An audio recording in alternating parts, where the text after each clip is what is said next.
Hello and welcome everyone. Uh, Again, I welcome you all in the paper discussion of Maharashtra's state examination. चलिए तो आज हम आगे बढ़ने वाले हैं from the inorganic point of view. So last session में हमने कुछ फिजिकल केमिस्ट्री से रिलेटेड क्वेश्चंस हमने देखे थे and today what we are going to deal with the questions from the inorganic background, right. चलिए तो सबसे पहला क्वेश्चन यहाँ पे देखते हैं, question number 49. That is what the difference between what NF3 and NH3. Now let's talk about the NF3. You must know about the structure of what NF3 now. Okay. As you see, this is what nitrogen which is binded with the or which is covalently linked with the what 3 fluorine atom.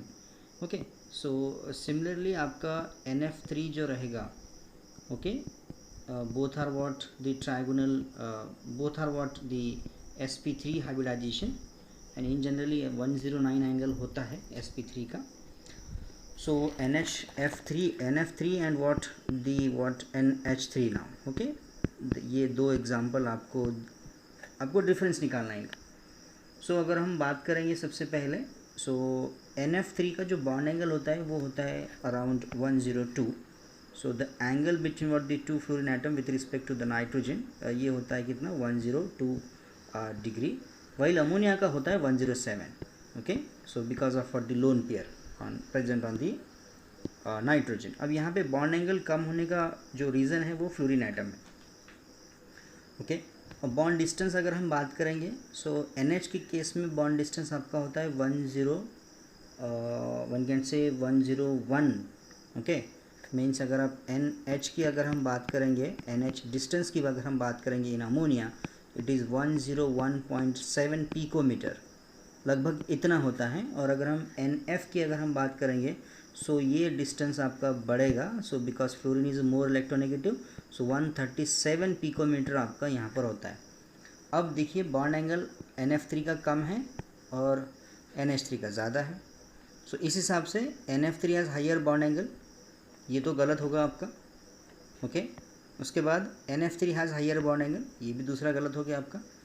NF3 has higher bond angle than NH3 because NH3 is less basic, ये भी हम इसको यहाँ से हटा सकते हैं इसको. ओके, सो सिंपल सी बात थी यहाँ पर.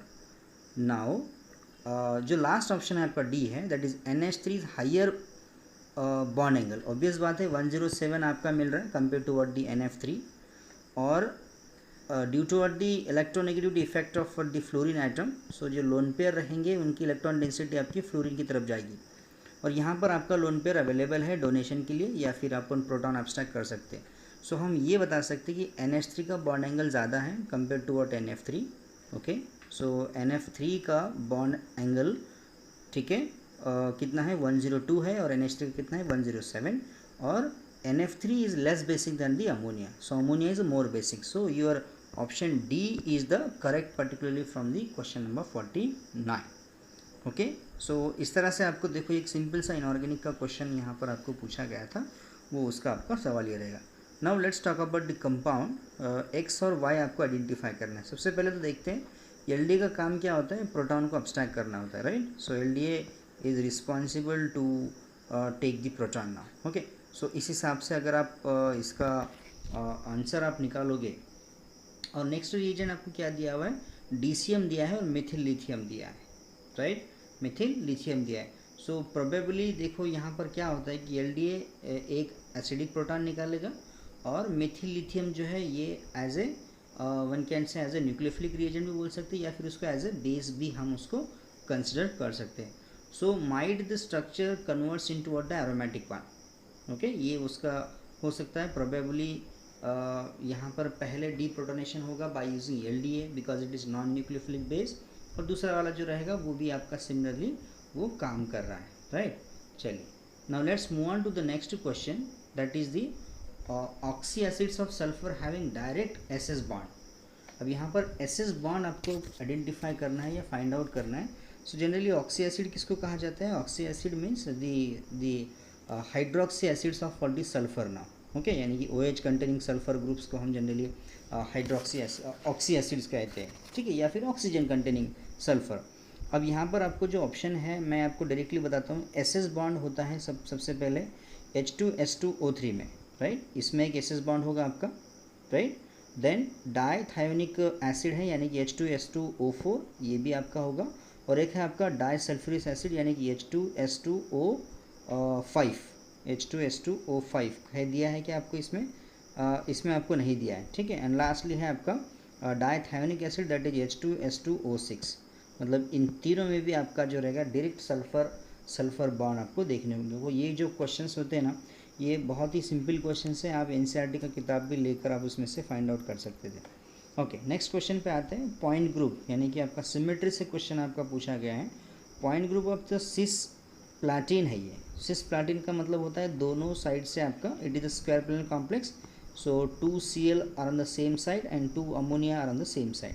Now see it is the C2 axis इसमें होगा, और यहाँ पर आपको सिग्मा V सिमेट्री मिलेगी। So basically it is an like water like structure आपको देखने को मिलता है यहाँ पे, and so it is a C2V point group आपका यहाँ पर आपका बनेगा। Okay, so the answer will be what, the C2V। Okay, so next question है आपका, covalent multi nuclear bonds are found in the solid state structure ना। अब multi nuclear structure भी है और उसका सॉलिड स्टेट आपको देखना है।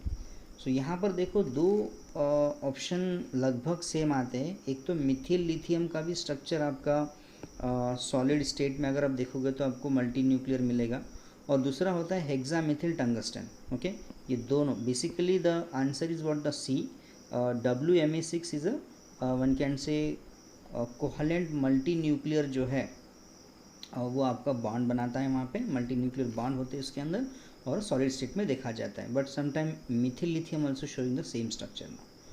नेक्स्ट है आपका alkali metals from the strong complexes with the cryptate ligand. Cryptate ligand पता है आपको कि ये जो क्राउन ईथर्स टाइप होते हैं, राइट, और इसका स्ट्रक्चर है, एक पर्टिकुलर स्ट्रक्चर दिया हुआ है। अभी इसमें पूछा गया है कि ये कौन से टाइप का क्रिप्टन है। अब देखो क्रिप्टन में क्या होता है कि हम जनरली X.Y.Z इस तरह का नॉमेनक्लेचर यूज़ किया जाता है। अभी XYZ बेसिकली है क्या? XYZ मतलब जैसे यहाँ पर दिया है 422, 622, 862 या फिर 222। So this XYZ are nothing but the number of ether oxygen atom. किसको कहा जाता है? Number of ether oxygen, number of ether oxygen atom in each bridge. देखो, in each bridge containing nitrogen, containing what, the nitrogen, यानी कि nitrogen और आपका oxygen ether, यानी कि this is one can say this is what the 2, this is what the 3, है ना। Similarly यहाँ पर एक है, फिर दूसरा है, ये फिर आपका तीसरा है। सो हम इसको क्या बोल सकते हैं? सो द सिमिलर स्ट्रक्चर है, सिमेट्रिक स्ट्रक्चर है आपका। So we can called as a 2,2,2। Number of oxygen bridge कितने हैं वो आपको ढूंढ के निकालने हैं। So that's why it is a 2,2.2.2 type of the cryptand. Okay, इस तरह से ये इसका आंसर आपका रहेगा। नाउ सी अगेन एक न्यूमेरिकल आपको दिया है यहाँ पर, आयरन एंटरोबैक्टीरिन दिया है यहाँ पर, और एक इसका कॉम्प्लेक्स दिया है जिसका डिसोसिएशन कंटेंट दिया है 10⁻⁻49 एट pH 7 दिया है आपको। Calculate the number of uncomplexed Fe3 ion, यानी कि फ्री आयन्स आपको निकालने हैं 1 लीटर के सॉल्यूशन में। एक्चुअली इसका फार्मूला दिया है, वो मैं यहाँ पर मेंशन नहीं करूँगा, बट इसका जो आंसर है वो तक अराउंड प्रैक्टिकली जो है इसका कॉन्सेंट्रेशन बहुत ही कम आता है, अराउंड 0.19 इतना कौन सी, यानी कि लेस देन 0 या सॉरी लेस देन 1 इसका प्रोबेबल आंसर आपका होना चाहिए। प्रैक्टिकली अगर आप निकालोगे तो 1 लीटर के सॉल्यूशन में आपको 0.19 आयरन ट्राइपॉजिटिव जो अनबाउंडेड आपको मिलेंगे, ठीक है। नेक्स्ट क्वेश्चन पे आते हैं। Analysis of 4 different samples of an alloy yield 8 the 12.12%, 12.14%, 12.10% and 12.22%। ये परसेंटेज दिए हैं मेटल के। हमने क्या किया है, अलॉय का सैंपल से, क्वेश्चन क्या है देखो आपका, अलॉय का सैंपल है जिसमें से मेटल्स को क्या किया है, एनालाइज किया है, और इसका परसेंटेज इतना मिला है। अब क्वेश्चन ये है कि इसका मीन डेविएशन कैसे रहेगा। अब मीन डेविएशन जो है ये निकालने के लिए ज़्यादातर कुछ बहुत ही डिफ़िकल्ट टास्क नहीं है, ठीक है। मैं बता दूं आपको, सबसे पहले क्या करना होता है कि जितने भी आपको डेटा दिया है उसको परसेंटेज में आपको लेना है, यानी कि 12.12% हो गया, ठीक है। दूसरा हो गया आपका 12.14, तीसरा हो गया 12.10 और चौथा हो गया आपका 12.22, ठीक है। अब स्टेप नंबर 2 में क्या करना होता है, स्टेप नंबर 2 में हम क्या करेंगे, उसका निकालेंगे मीन।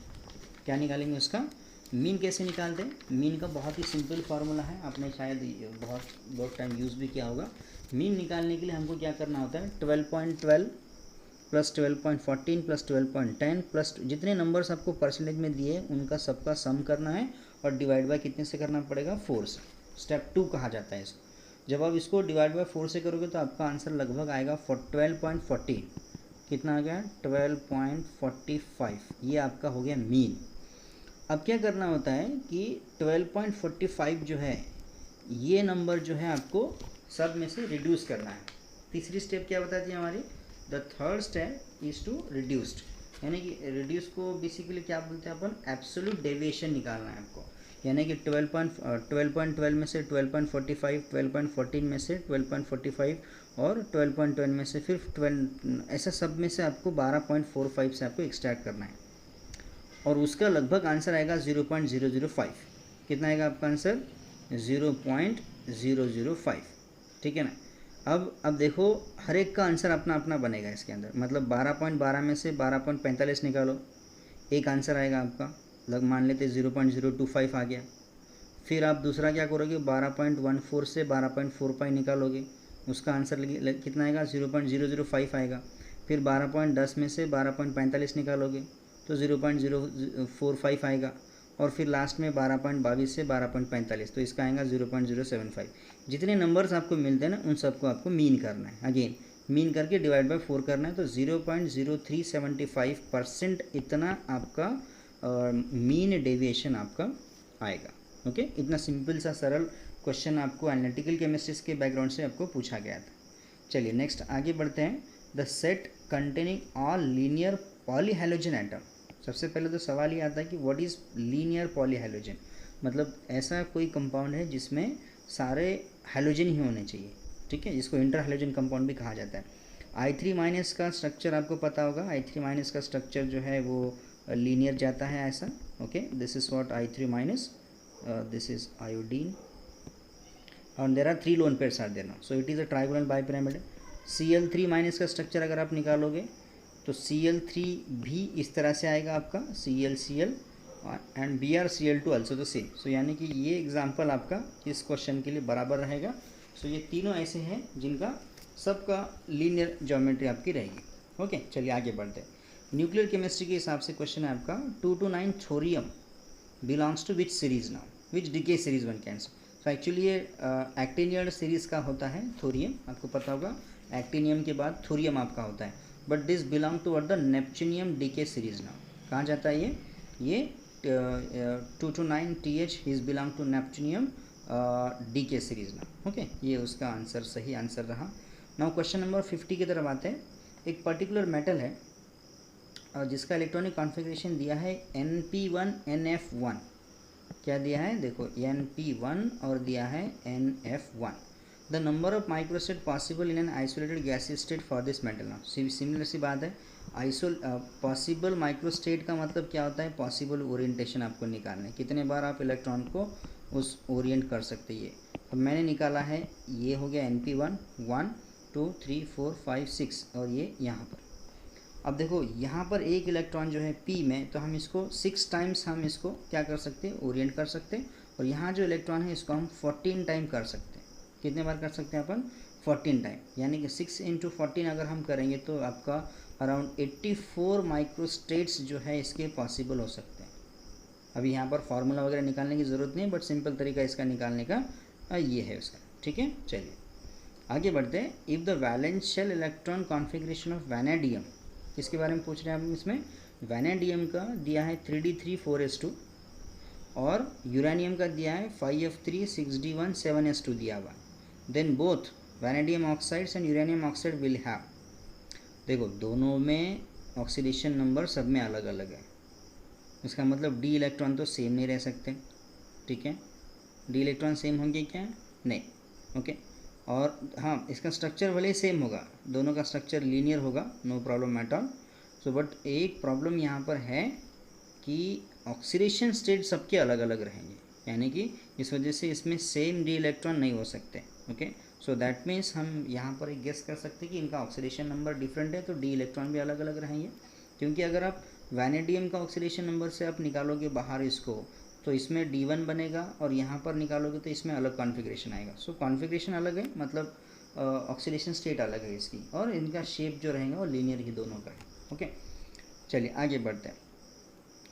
क्वेश्चन है आपका यहाँ पर, फॉर द रिएक्शन CrH2O6, यानी कि क्रोमियम हाइड्रेट कॉम्प्लेक्स है, और इसका इनर स्फीयर रेडॉक्स रिएक्शन किस में प्रोसीड ज़्यादा होगा, यानी कि किस में फास्टेस्ट आपका होगा इनर स्फीयर मैकेनिज्म। अब जनरली देखो इनर स्फीयर मैकेनिज्म में क्या होता है, ब्रिजिंग लिगैंड बहुत ज़रूरी है, बराबर है ना।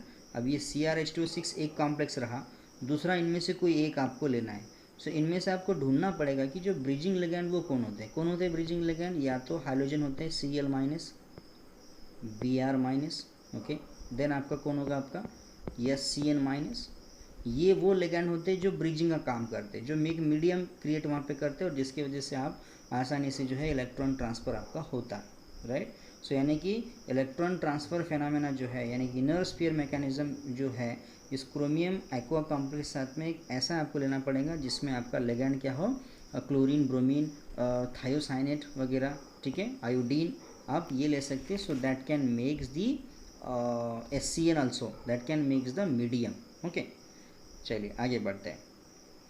दी polypyrrole ring present in the vitamin B12, ये विटामिन B12 का आपने स्ट्रक्चर देखा होगा, एक वो माइक्रोमोलिक्यूल के केस में जाता है, इट्स अ बायोमोलिक्यूल, और जनरली इसमें कोरिन नाम का एक न्यूक्लियस आपका होता है present, okay okay. The spin only magnetic moment in CONH3 6Cl3 नाम, मतलब आपका कोबाल्ट जो है ये +3 स्टेट में है, यानी कि इसका कॉन्फ़िगरेशन हो गया D6, और D6 के माने होते हैं T2G6 Ag0, और सारे के सारे इलेक्ट्रॉन 6 के 6 इलेक्ट्रॉन कैसे आपके पेड हैं। So if all electrons are paired, then your magnetic moment will be what, the 0, okay। so your answer will be what, the 0 magnetic moment।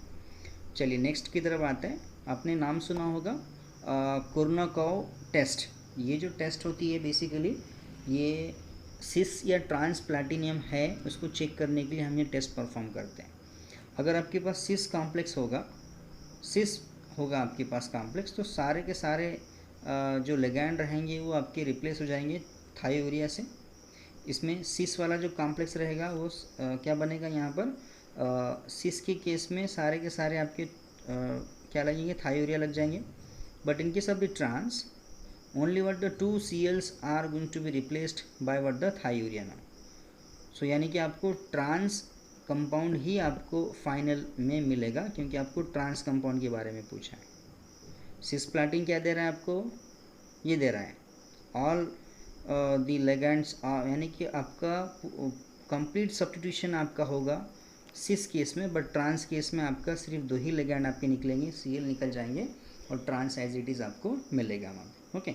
Now next to the question, the T2G orbital is filled and has bonding character in an octahedral environment. देखो आपको octahedral case में क्या होता है, एक होता है T2G और एक होता है Eg।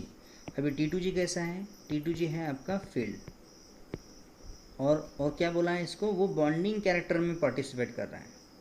अब TiF6 में अगर हम बात करेंगे तो ये तो नहीं आएगा आपका, CONH3 6, यस, इसमें आपके पास D6 कॉन्फ़िगरेशन है, तो ये T2G6 हो सकता है, ये भी आपका नहीं आएगा, और यहाँ पर भी आपका T2G6 आता है।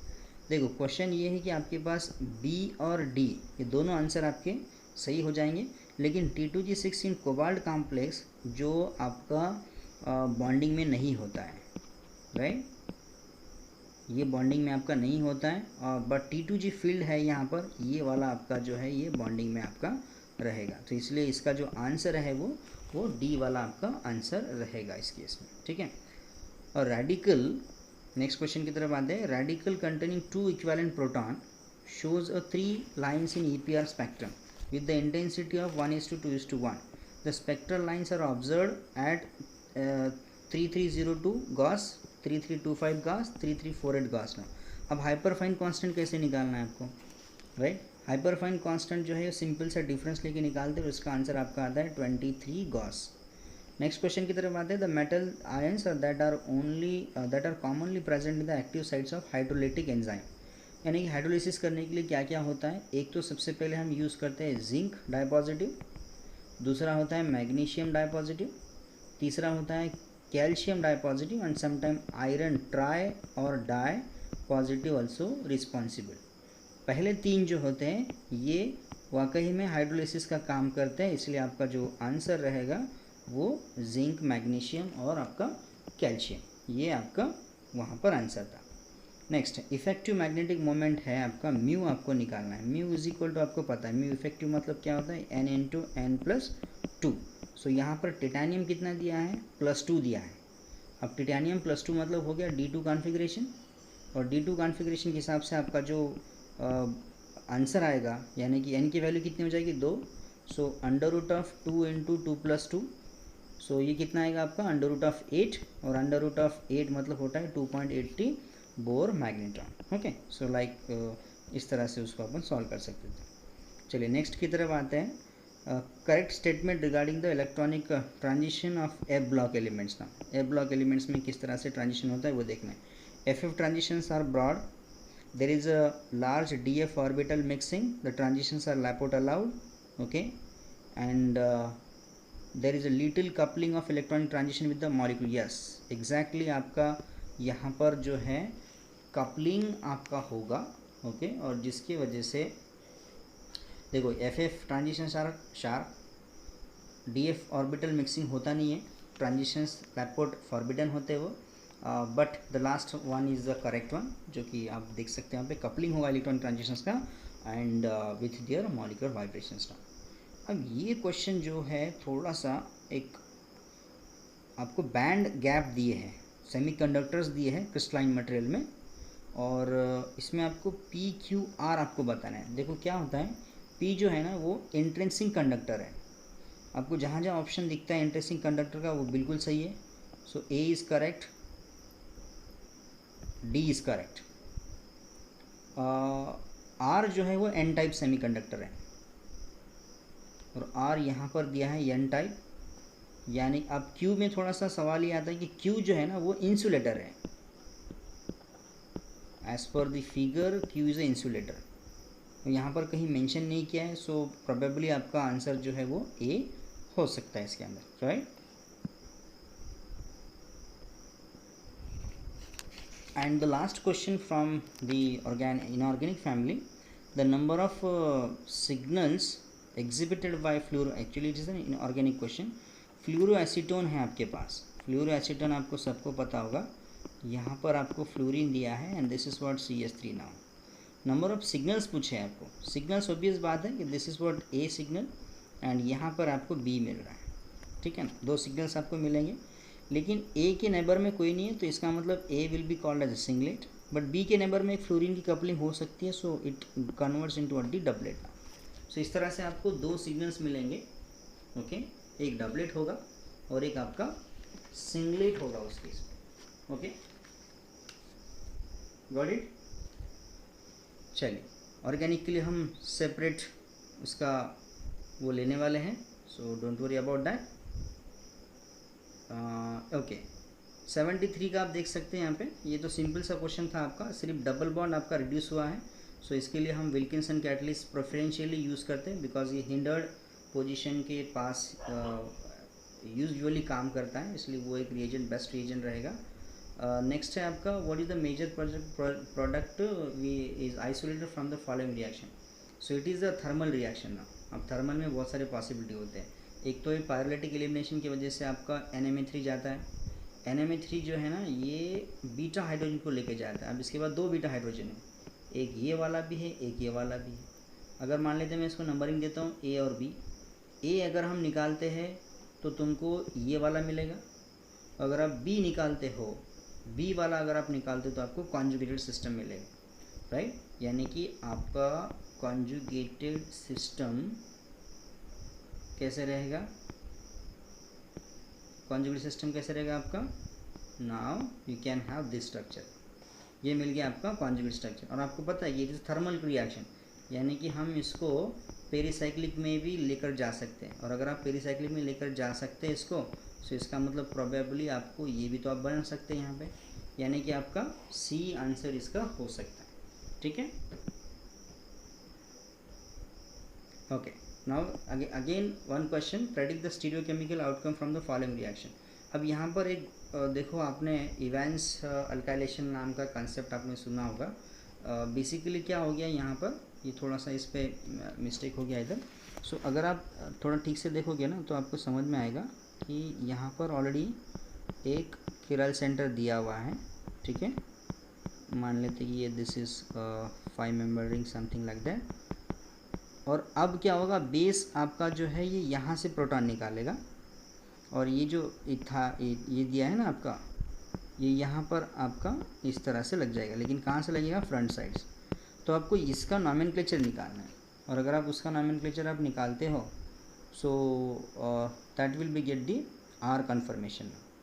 Okay, so new stereogenic centre will be form and R आपका उसमें आंसर रहेगा उस केस में। ठीक है, चलिए अब ये है क्वेश्चन आपका आइडोलैक्टोनाइजेशन में, आपने पढ़ा होगा आइडोलैक्टोनाइजेशन, बट सिंपल कंसेप्ट है। सो पहले से ही आपका मेथिल की पोजीशन दी हुई है, अबोव द प्लेन है, तो आयोडोनियम आयन कहाँ बनना चाहिए, below the plane. Below the plane बन गया। अब SN2 रिएक्शन में क्या हो जाएगा, बेस आके एसिड का प्रोटॉन निकालेगा, और ये आयोडोनियम आयन जो है ये बिलो द प्लेन अगर होगा तो यहाँ पे हम इसको अबोव द प्लेन से अटैक करा सकते हैं, राइट। यानी कि iodine and that oxygen should be anti. So this is your the correct answer now. ये क्या रहेगा आपका करेक्ट आंसर होगा इसके, मिथिल तो एज इट इज़ आपका रहेगा। So D will be the answer for that question. Then next है आपका predict the major product of the following reaction. अब इसमें सबसे पहले तो NH2 हम निकालेंगे डाइजोनियम सॉल्ट बनाकर, कैटायन बनेगा वहाँ पर। That cation can be rearrange to the double bond, ऐसा भी जा सकता है आपका, and so you might get that C answer.